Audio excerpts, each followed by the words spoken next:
Morning, welcome to day 2 of 5 on my trip down into the Mekong here in Vietnam.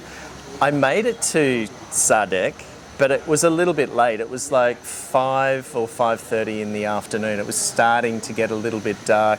And I had planned to go to the mouse restaurant that I'd promised you, but I'd spent at least 6 hours on the road. I'd been out all day. You know, I left home fairly early in the morning yesterday in Saigon.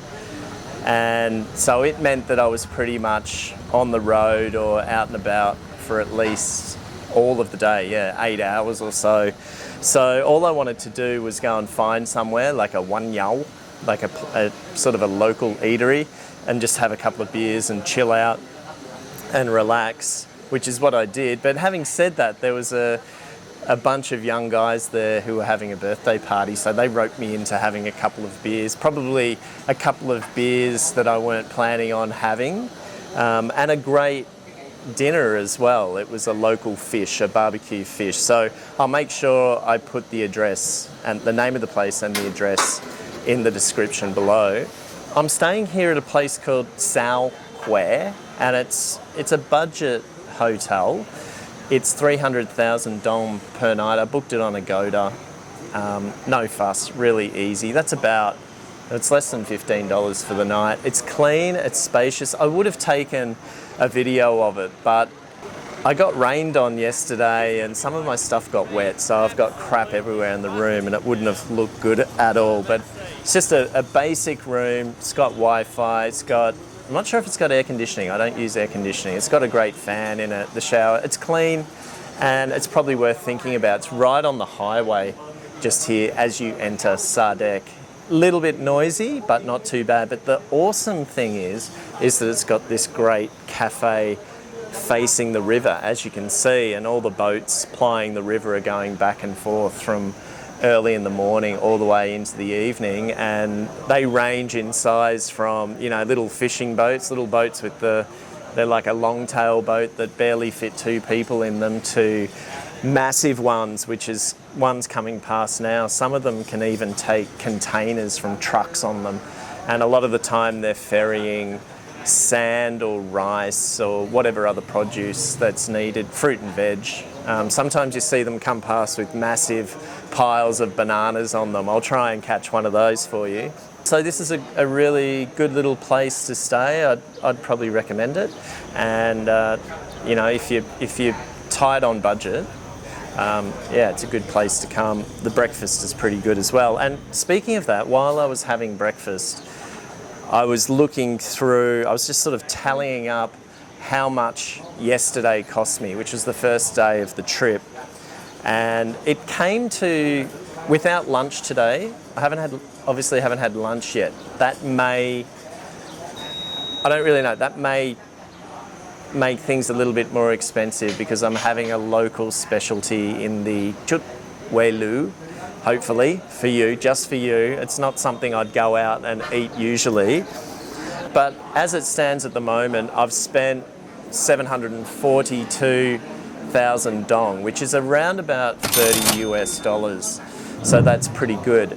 That includes ferry crossings, also fuel. I had to fill up just near Vĩnh Long. I'd done 150 kilometres and I wasn't sure where I was going to see the next gas station. So I thought, well, I'll fill up, and I did 100,000. That's about $5. So, you know, things are fairly cheap, but everything adds up. Lunch was about 35,000 dong, so just under a couple of dollars. And I was very fortunate.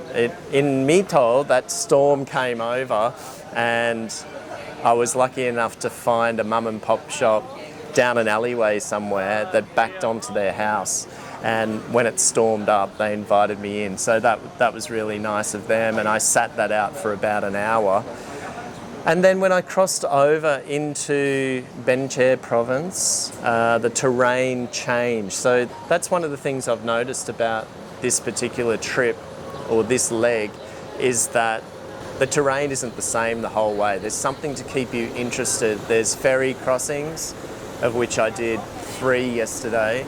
There's some incredible bridges. The scale of some of the bridges that cross these rivers, which are huge. Obviously, we passed over the Mekong River yesterday, and that's pretty huge where it is there, because it's only, I don't know how far it is, perhaps 30 or 40 kilometres from the mouth of the river where it flows into the East Sea. So it's quite huge.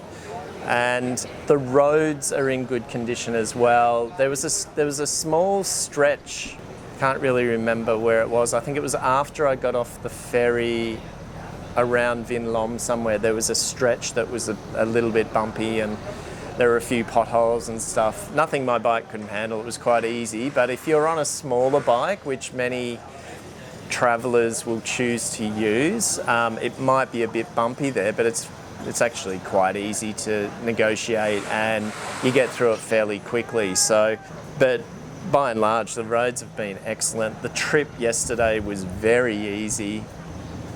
You don't have to be a skillful rider, you just need to be alert, because there's a lot of local traffic, as I said previously, especially on a Sunday, people going to visit friends and family, and go to church and stuff like that. So they're shooting out the side of side roads, and coming towards you when they shouldn't be. So you only have to just look away a little bit, and then suddenly someone's in front of you.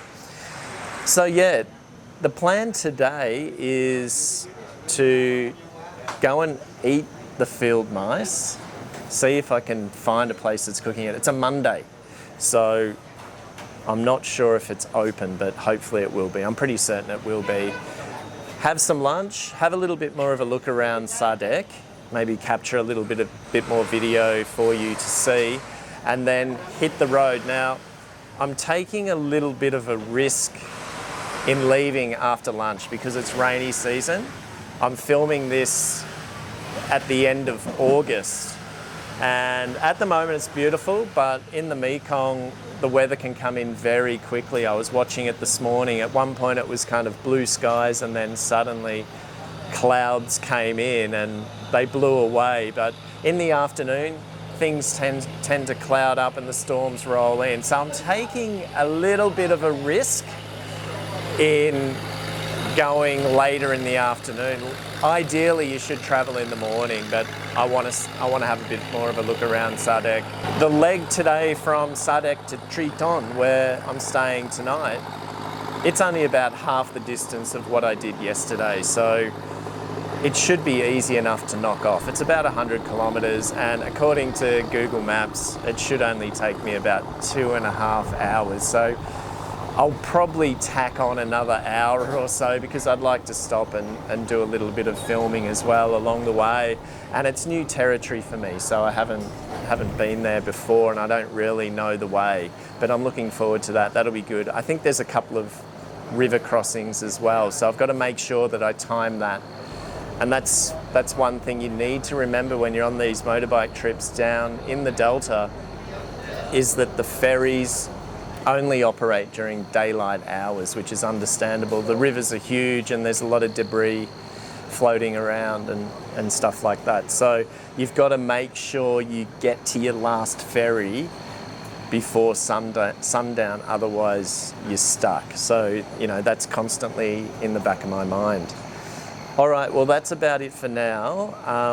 I'm just going to finish up here and then head off and find this restaurant where I'm going to get stuck into the local daksan, as they call it, the specialty here in Anyang province, which is field mice. It's the rainy season, so apparently they're pretty prevalent at this time of year, running around. So hopefully they're tasty as well. Okay, all right, I'll see you in a bit.